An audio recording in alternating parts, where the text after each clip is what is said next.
commander's nervousness had soon become evident.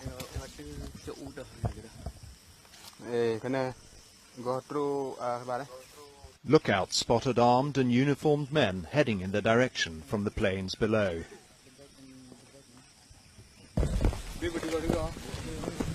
The fighters rallied to investigate. The commander had told me that his strategy for the past 2 years had simply been to avoid contact with the Indonesian army.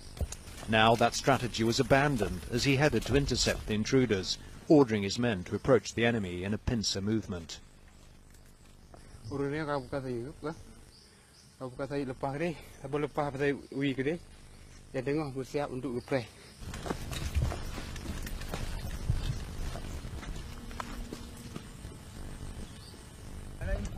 Suddenly the commander realized they weren't enemy forces at all, but his own men.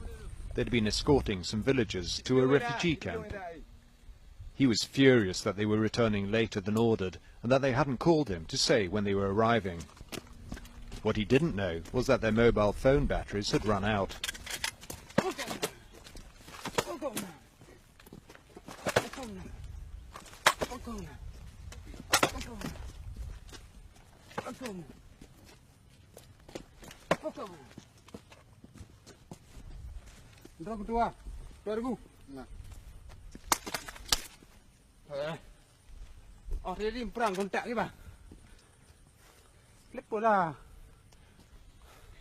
Commander Muharrem said he'd let the men off lightly because of my presence.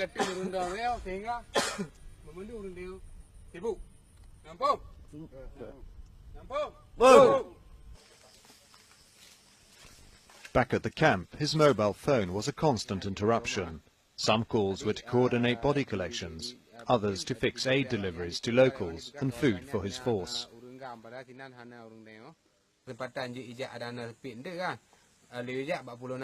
If you have time, please send 40 packets of rice.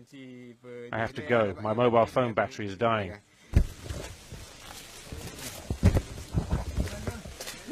The proposed ceasefire would benefit GAM, not the Indonesian army. On the run for 2 years, the rebels need to regroup. They know the government's unlikely to allow that. At some point, they'll attack us again. We have learnt to expect this from our previous experiences.